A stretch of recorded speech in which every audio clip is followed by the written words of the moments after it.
I'm Brian V, and this is Why We Work. Today, I have the great pleasure of speaking with Laura Gariepy. Laura is a freelance coach and content writer. Today, I want to find out how many people are, in her estimation, working a 9 to 5, not doing what they really want to do. Also, what is stopping people, in this case, of being a writer?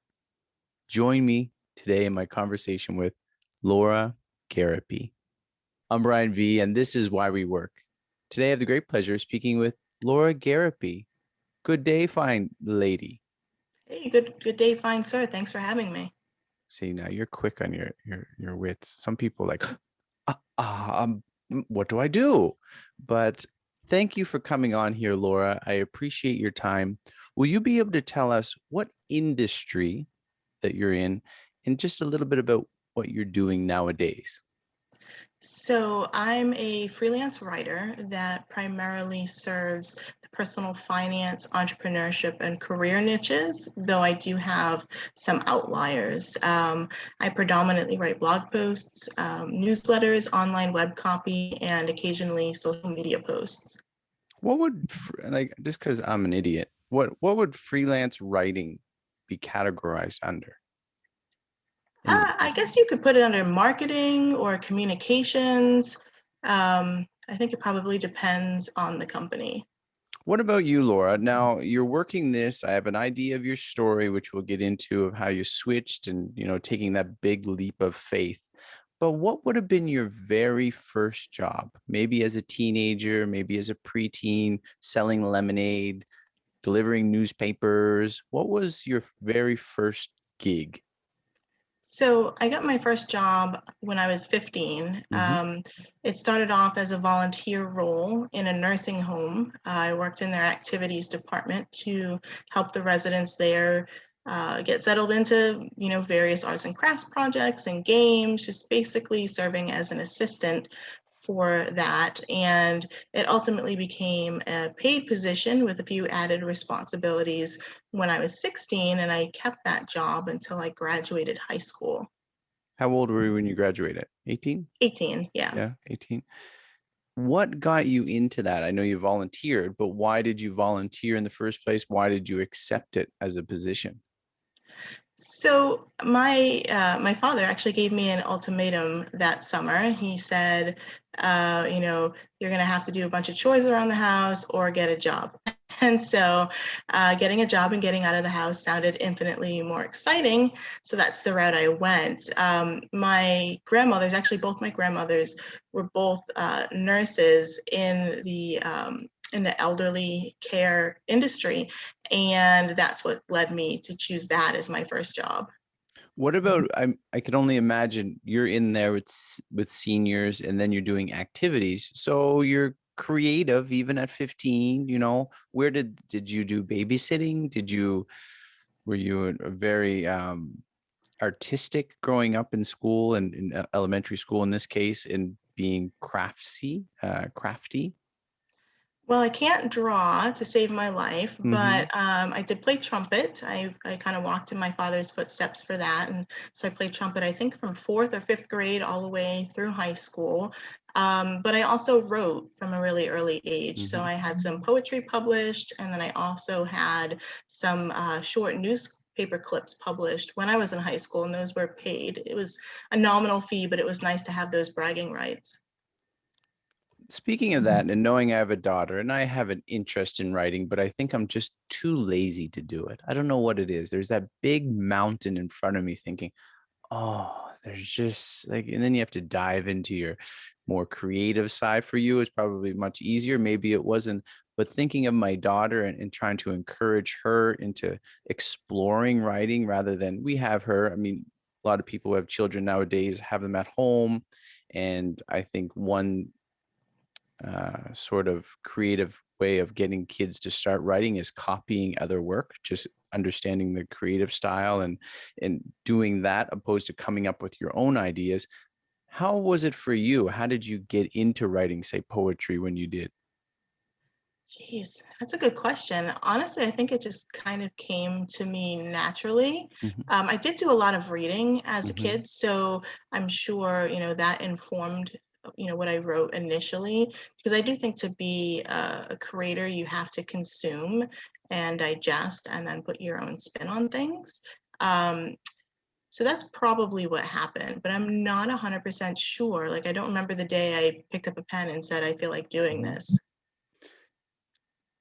In what way were you consuming books? Because again, my daughter, I think two fronts. My daughter just is like a sponge. I said that to her yesterday. She said, "No, I'm not a sponge, Papa." But you're sucking up all of this information, which I think is great. But I remember when I was younger, I was jealous of people who, and I can remember a girl. I wish I could find her. I'm sure I didn't treat her nicely, but she eventually threw me down on the ground and beat me up in school. So I remember that. So I'm sorry for her if I ever find her for that. But what were you consuming? What types of books? What was your interest then?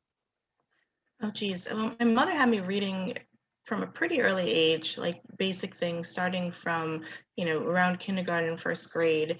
And so it's just your standard, early childhood picture books for a while, and then maybe graduating to Berenstain Bears, and then some of the young adult novels that my mother enjoyed in her youth, like Hardy Boys and Nancy Drew, and kind of throwbacks from the 60s.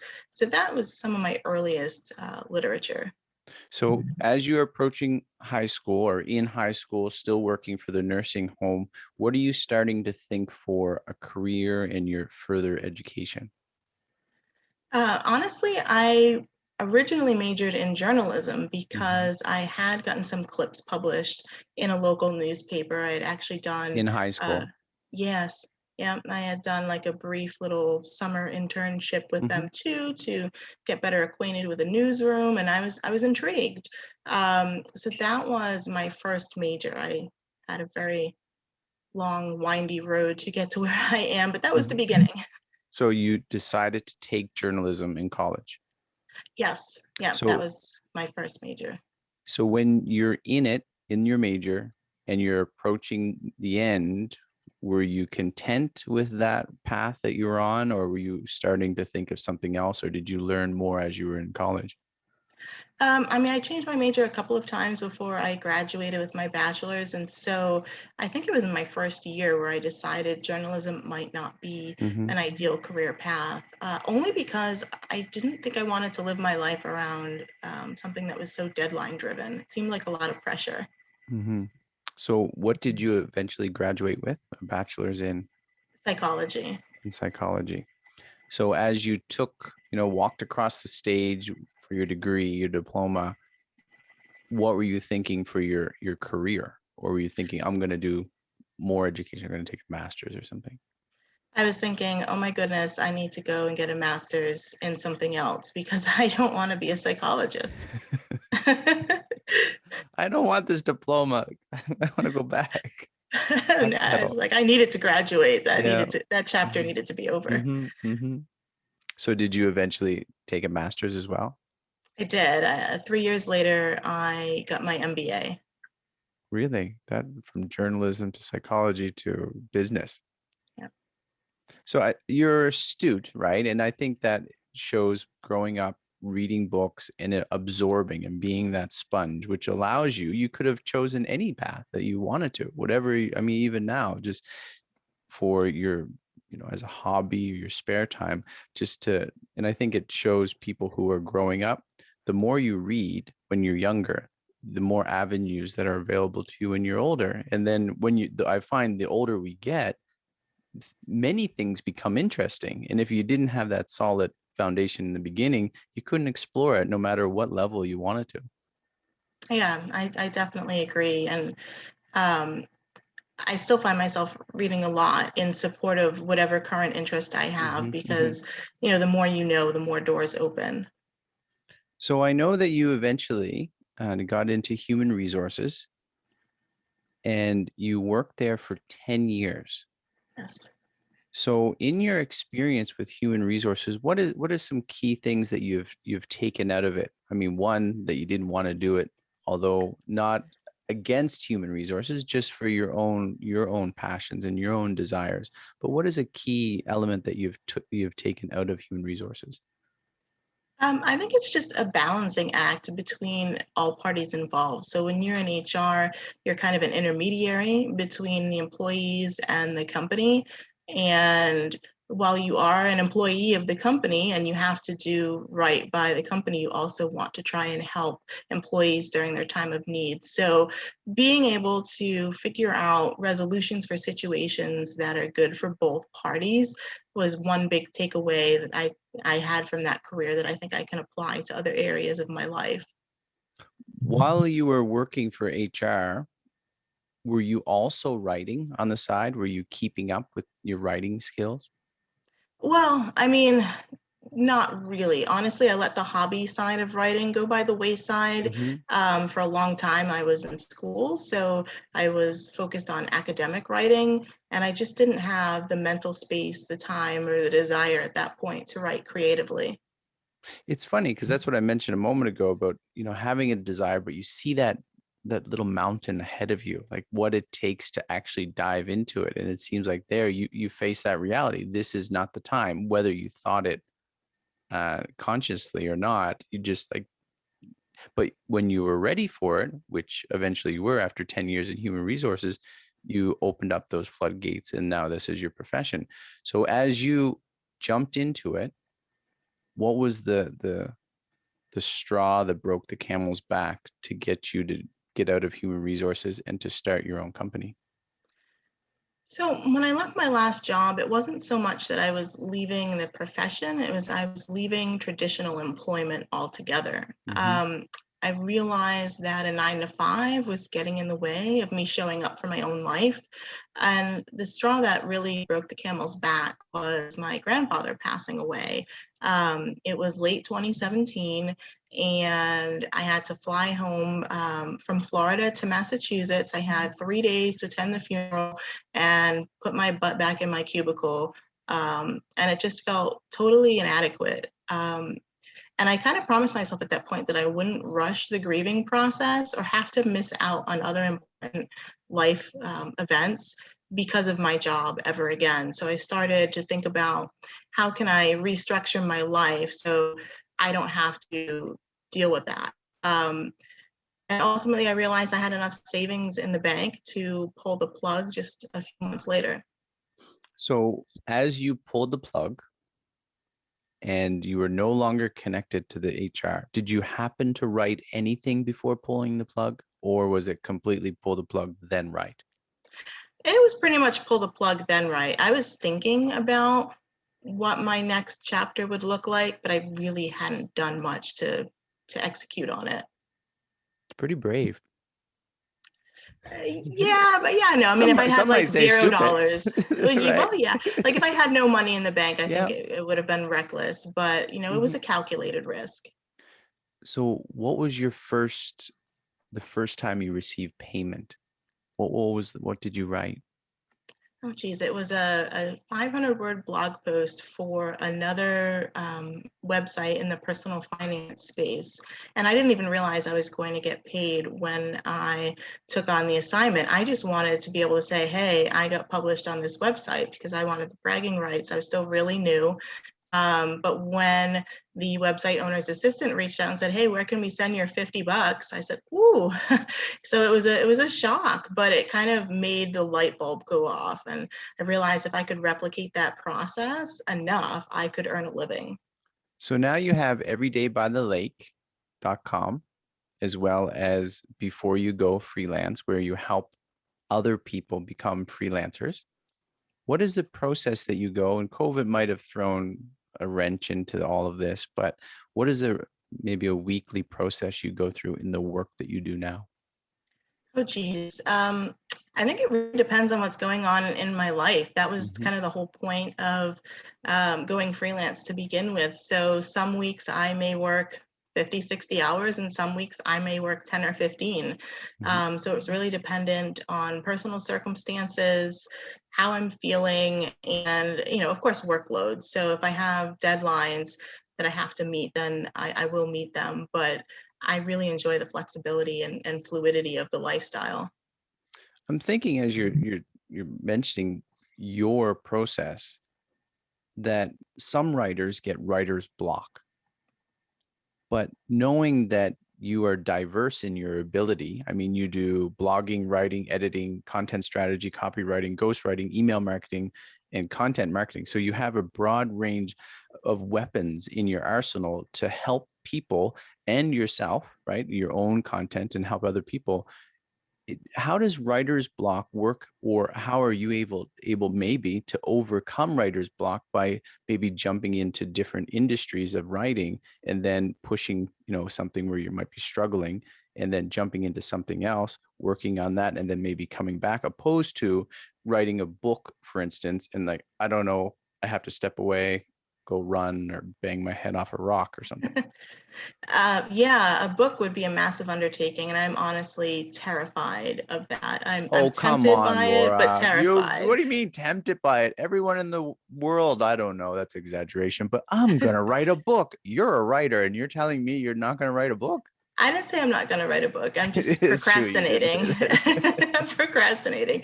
Um, but yeah, it's exactly to your point, to kind of get over those cramps in your creativity. It makes sense to shift between projects. And that's what I like to do. I keep a master list of what I have due for the month. And I'll often have, a handful of articles going at once at various points of completion. So some will just be in research, some will be an outline, some will be a draft that I need to edit.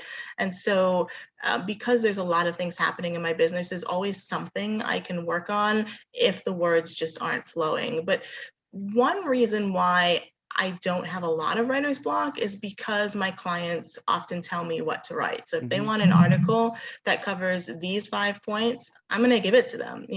So sometimes it's nice to be able to have those assignments where you don't need to be supremely creative. You just bang it out and get paid.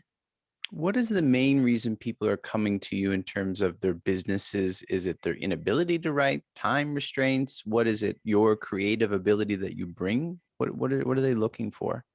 I think it's a mix of both. A lot of times I talk to businesses who are just frustrated because they know they need to do it, but they don't have the time, or they despise to write. But sometimes I am approached because they'll say, oh, I saw what you wrote on such and such website or your social media, your own website, and I really like your style.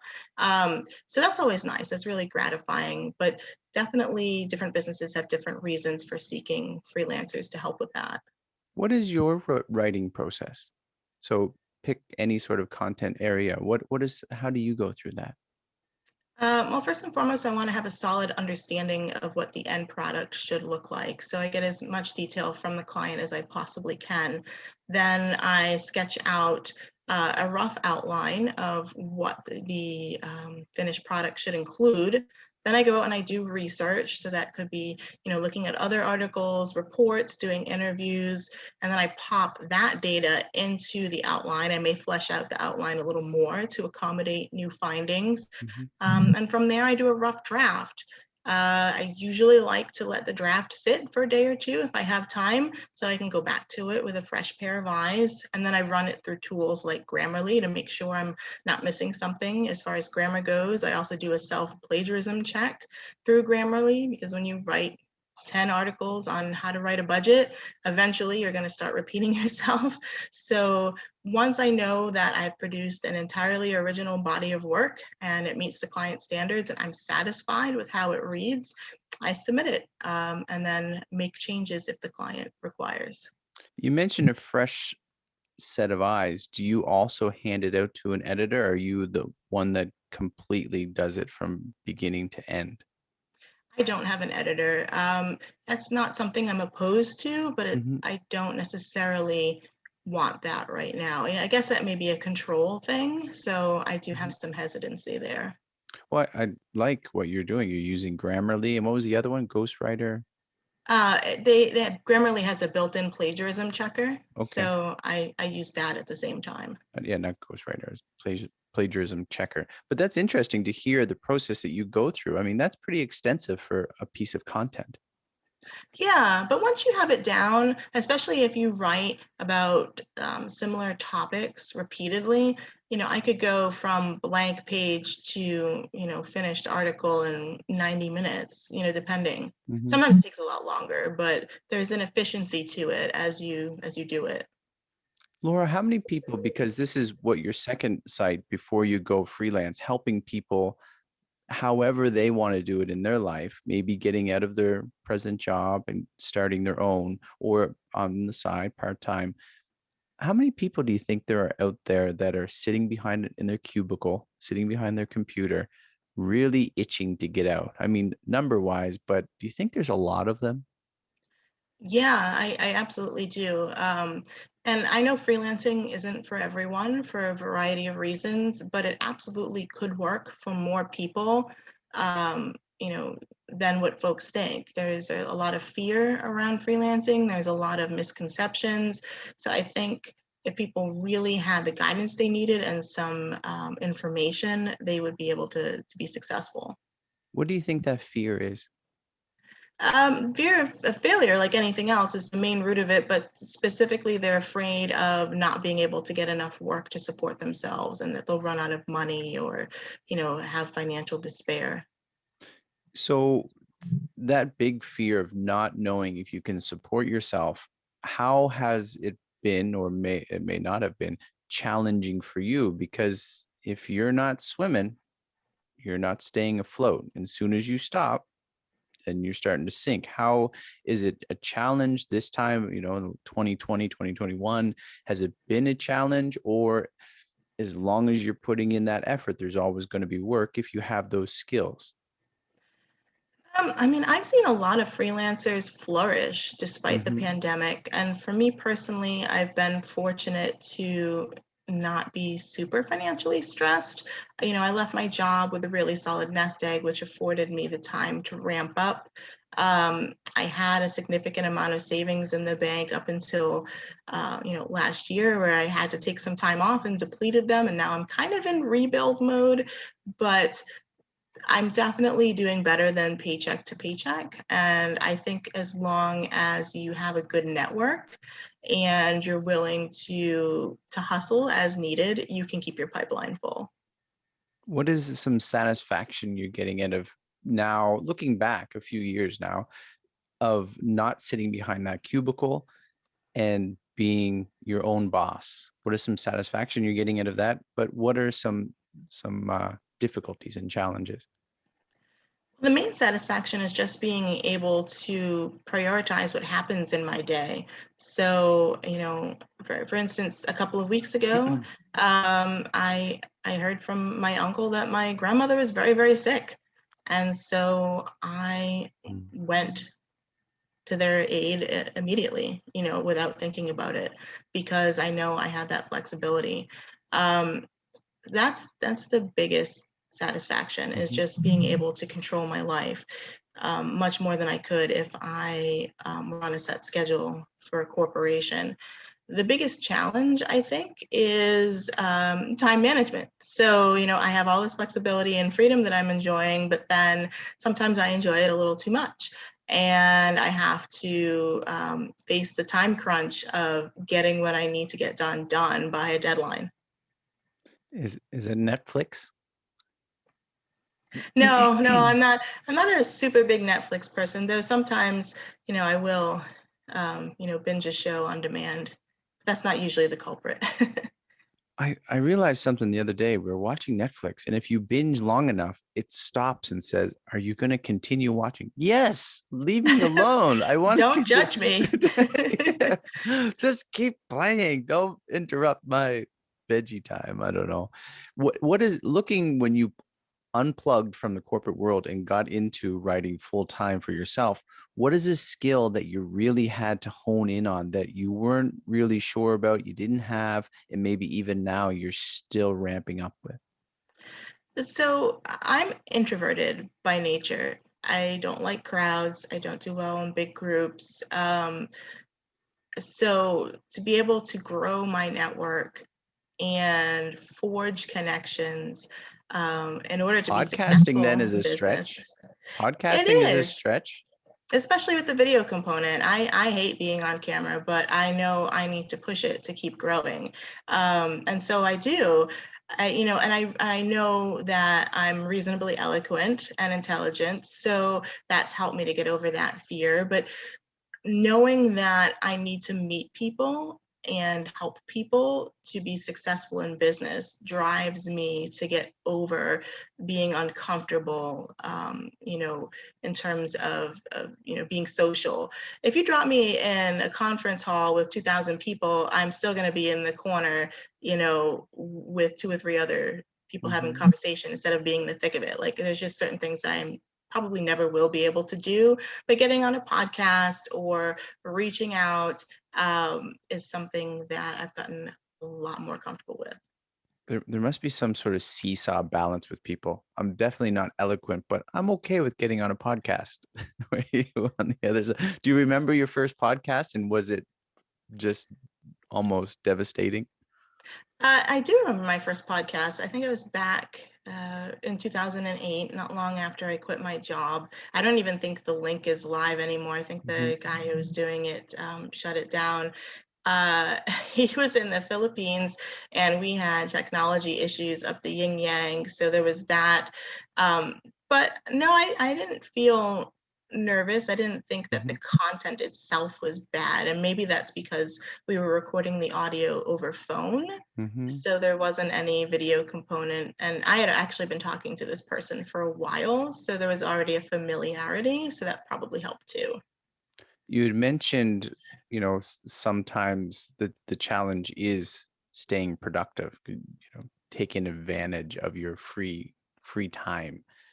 How do you stay productive? What gets you going? What keeps you motivated? Knowing that I have a mission to complete. You know, it, I'm a huge believer in inertia. If you're stopped, it's going to keep you stopped. But if you're moving, it's going to help you keep going forward. And so, as long as I can bust through the bad inertia, I can have the momentum I need to get what I need to get done. As a writer, you mentioned Grammarly, so that might be it, but is there a tool that you use that just it's most essential to you each and every day you write? I would say that's probably it. I mean, I write primarily in Google Docs just because it's so easy to share the file, and it also retains a lot of the formatting when you cut and paste it into other things like WordPress. But I'm not big on tools and apps. Like, I do a lot of my business old school on sticky notes and notebooks. Mhm. Maybe that's, because I'm an older millennial or whatever age bracket you want to put me in. But um, yeah, not so much in the tool department. Besides the sticky notes and some notepads, are you specifically writing on computer first, or are you writing on notepad? When I'm researching or doing an interview, I'll write it by hand. And then I will go and digitize those notes in the form of putting it into an outline. And then I'll take that and I'll flesh it out and, into complete sentences and a polished work. What kind of computer are you using for? Do you have like a laptop you use, or just your computer? Or Yeah, I've got a cheapo laptop. I think I paid a couple $100 for it. It fits the bill. and some people pay thousands for those I things, know. right? And I you're working from it. Yeah. Knowing that you were working in a nursing apartment doing activities and helping seniors as your first job, and then you switched jobs. But how many other jobs did you have besides working in human resources? A Well, handful? let's see. After the nursing home, I worked in retail Mhm. for a few different, well, actually just 2 stores Yeah. mainly. And then I worked as a private preschool teacher for a while I was still working on my undergrad. I realized I didn't want to do that for 40 years either. Um, those were the main ones. Yeah, Yeah. retail and childcare before I finally landed on HR. So knowing that you worked in the nursing home as your first job and a couple of other sort of careers that you have had, do you have any advice for people who are getting into work for the first time or switching their career? I think if you're getting into work for the first time, I would say to go into it with an open mind, because even if you decide you don't want to stick with that as a career path, you're still going to come away with a lot of takeaways and valuable experience that will inform your career choices and your effectiveness. You know, you're going to be learning all kinds of skills that you can apply to your future. If you're transitioning, I think the first thing you really need to think about is why. What is it about your current career that is unsatisfactory?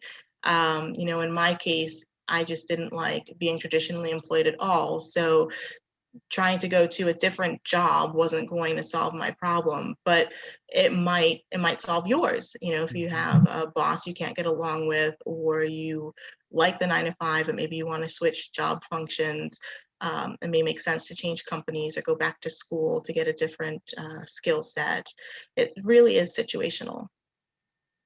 Yeah, it certainly is. And just knowing that, people come from different backgrounds, it's good to hear your story and how you started, especially there's a thin, maybe even thick line that shows, you're into books, into reading, into learning.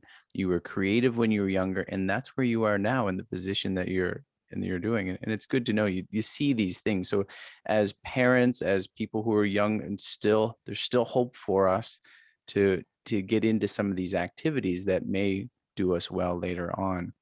Laura, do you have a moral beacon? I used to ask, what is your favorite, or what do you think is the most important character trait, right, with integrity? But I think what would be your moral beacon, something that's guiding you, leading you in your integrity or in your character development? I think it just comes down to an interpretation of the golden rule. So if I wouldn't want to be on the receiving end of a given behavior, I'm not going to do it to someone Mhm. else. So that's basically a guidepost for me. Yeah, and it makes so much sense, but not all people follow it. True. Right? I mean, to be honest, I'm selfish. Like at Well, the I'm not purely altruistic either. right? I think, oh yeah, well, how does it affect me? I don't know. I'm so selfish, but But it's that's it's important too. It's not, you have to play a role in your own life, yeah, right? absolutely. But the golden rule: do unto others as you would have them do unto you. Just to repeat it, just in case people missed it. Knowing that you went into school in journalism and you switched into psychology, you got an MBA, and where you are, I mean, you probably had the intelligence to be a freelance writer without those. But what is your view on education in general for people, formal and informal, but also exercise? So what is your views on exercise and education? Okay, I'll start with education. So I'm a huge proponent of continuous informal education. Like you just can't stop that. It has to Mhm. happen for your entire life. Otherwise, you stagnate and I think you die quicker, even if not physically, Mhm. internally, and your world contracts and it's just a bad thing. Um, in terms of formal education, I think it's very situational. So do I regret anything in terms of my own educational journey? No, because I think regret is pointless. And I think that I've taken value from, achieving those degrees or pursuing those degrees. But I do think when you're entering college for the first time, or you're maybe considering a different degree, you have to consider what your goals are. You have to do a cost benefit analysis. I mean, it's no secret that college is expensive. So is it going to be worth it to you, either financially or otherwise, to put in the time and money to go after that educational goal? So um, I am a fan of formal education when it makes sense, and whether or not it makes sense is a very individualized answer. Um, in terms of exercise, I'm a believer. I'm just not necessarily a doer as much as I should be. Um, I think that health is wealth, but I also like food a little too much. So I'm striving for balance there.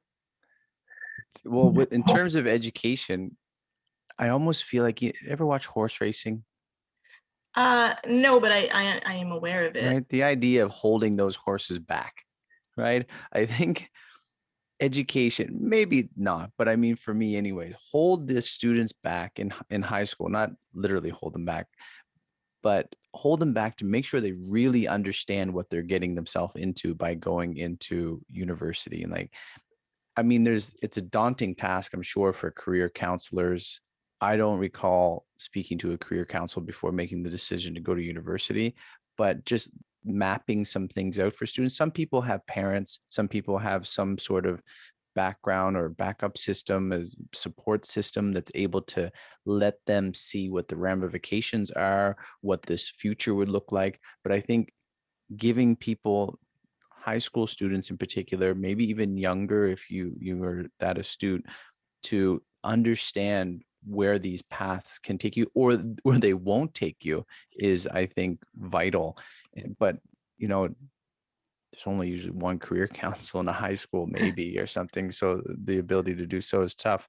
And exercise, I hear you, right? I'm trying. I'm like every day trying to exercise. Well, no, I'd say I do it, but it doesn't seem like there's any benefit to it.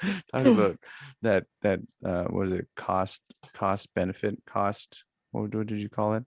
A cost benefit Yeah, analysis. cost benefit analysis of exercising. It doesn't seem to be paying off for me, Laura. I'm trying. I'm hiking the mountains, but I keep eating potato chips and chocolate and McDonald's. I don't know where Same, I don't know where I same. put that, but it's so delicious. And you know, some people are in tip-top shape and they still die young. So I'm like, give me my potato chips. Yeah, you gotta strive for balance there. And I enjoy it. Laura, what is your goal maybe for Every Day by the Lake or before you go freelance or just you as a writer in particular? What is your overarching goal? So my big goal is to transition more of my business into coaching. It is a percentage of my revenue and of my time currently, but writing still makes up most of my income, which is fine um, for now. But ultimately, I'd like that to be a minority part of my income stream because I do love coaching so much and I do believe I can impact more people and make more money. So it's it's a win-win. What does a coaching session look like with you? It depends on where the person is. So right now, my main product is private coaching. So we'd meet on a weekly basis, and they would tell me exactly where they are and what challenge that they're having, and we'd work through that. And they would have some action items to work on between sessions, and they'd have access to me to hash things out via email until we met again. And then when we met again, we would reassess and see what else has come up. And it's really a personalized but iterative process to help them move along their journey. Iterative. What's that word? Iterative, like building on itself. Say it one more time. Iterative, Spell it. ITER. Iterative. Yes. Thank you for the new word for me today. And what does that Hey, no mean? problem. I feel like the Uh, spelling bee. Can you spell it? Origin?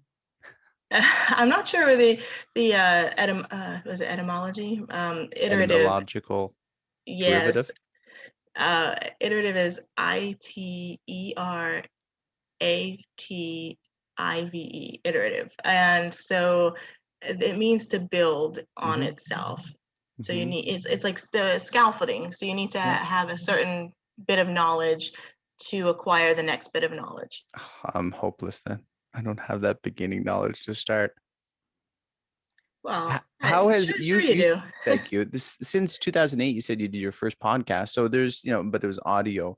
How has Zoom kind of, this idea with these sort of abilities? You're doing your coaching online with people the majority of the time. So how has this kind of helped at least open up something that wasn't available for you a few years ago, or not as popular? People were not as comfortable with sitting, hey, we can do an online course together just like this. That's very true. I think people actually expect this method of delivery now. So they've gone past the idea of being comfortable with it, and they expect it because it's convenient. And I mean, it's convenient for me too. I can sit in my bedroom. I can travel.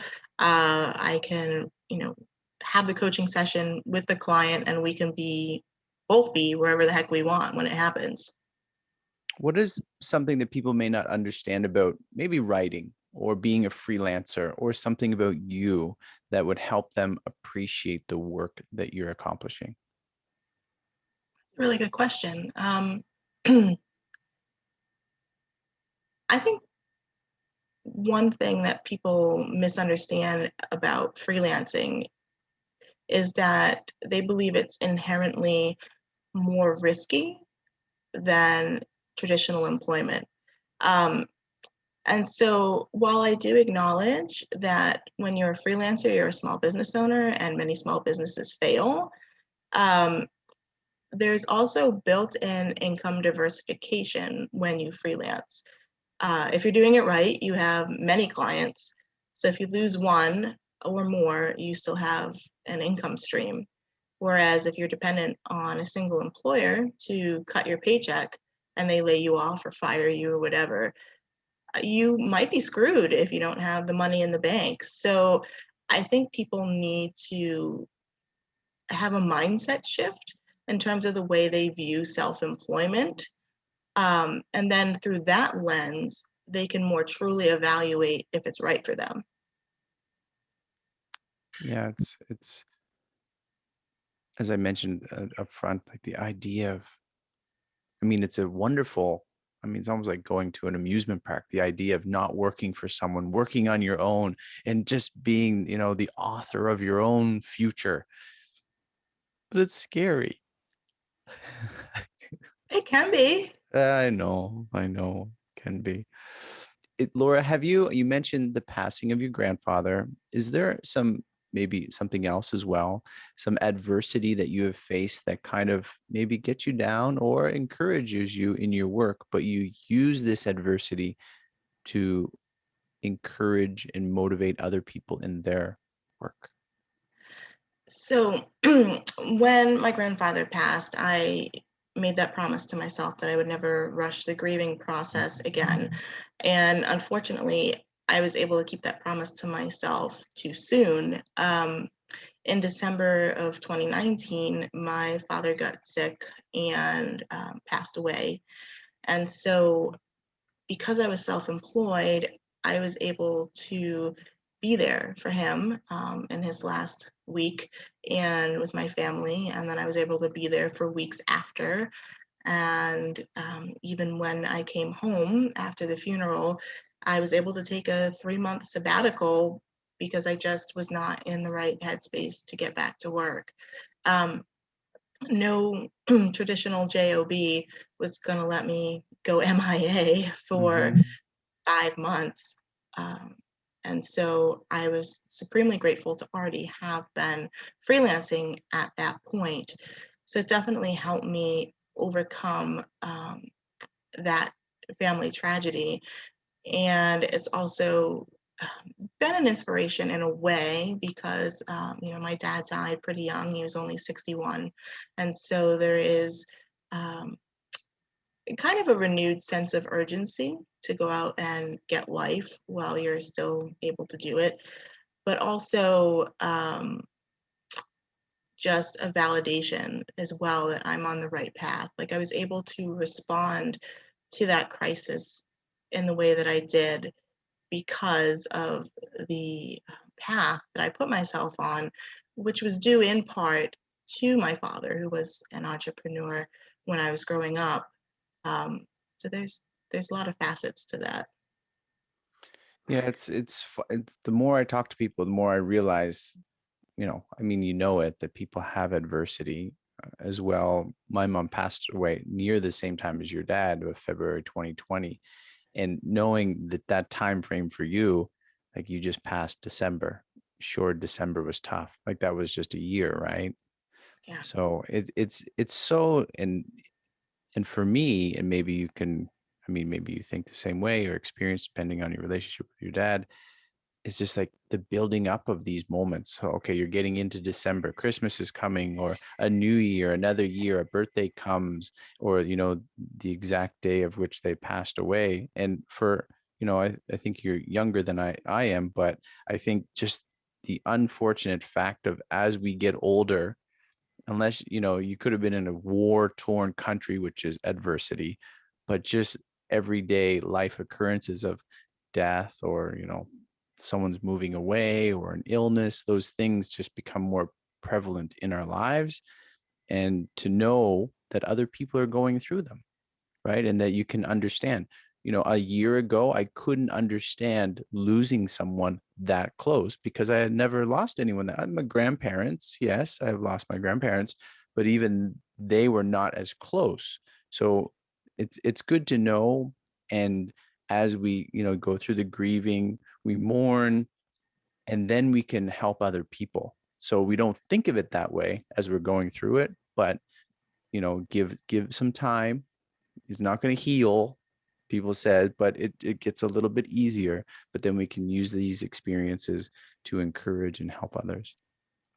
I totally agree. One of my real close friends I've known for going on 30 years, she lost both her parents before I lost my dad. And she, I wouldn't say happy because she wasn't happy my dad died, but she was glad to have someone in her circle understand Mm-hmm. what she had gone through. And I likewise was glad that, I knew someone else that had had that experience. And I do think that we can take our pain and use them as instruments for good to help others, just like you said. Laura, is there anything that we didn't touch upon for you as being the coach that you are, the writer that you are, or with your websites and your businesses? Is there anything else that you'd like to add that we didn't mention? Geez, I don't know, Brian. You're a great interviewer. You've kind of teased through pretty much my entire professional history, so that's been a great conversation. No, I don't think there's any How facet of can my people, story. how can they reach you then? So I'd be delighted if you checked out beforeyougofreelance.com. I'm also super active on Twitter at EverydayLake. And you can always just email me directly. I don't have a virtual assistant. I respond to all of my emails personally. So I'm at Laura at everydaybythelake.com. And they will be well-written emails, I'm sure. I hope so. Laura Gapier, I just said like Laura Gapier. I know another person.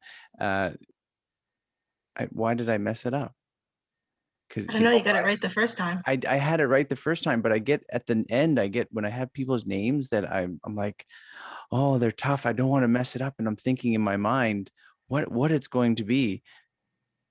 And now it's Gariepy, Yes, you got it. right? I'm thinking something totally different. So no one's going to forget now because it took me 30 seconds to get it out. Laura Gariepy, the freelance coach and content writer. I thank you for your time. I appreciate the work that you do. Thank you so much for having me, Brian. I appreciate the work that you do, and I've immensely enjoyed our conversation. I'm BrianVee. Thank you to Laura Gariepy. Thank you for the great conversation. Find her at Everyday by the Lake or Before You Go Freelance. As for me, subscribe, like, share, comment. You don't have to like, you can dislike if you like. But if you would like to be a guest or you know someone that would make a good guest, you can email me at WhyWeWork BrianVee at gmail.com. WhyWeWork BrianVee at gmail.com. And I'm just here to encourage people in their work or to be encouraged because most of the times that's what happens. I get encouraged to keep working because other people like you are working. I'm BrianVee, and this is Why We Work.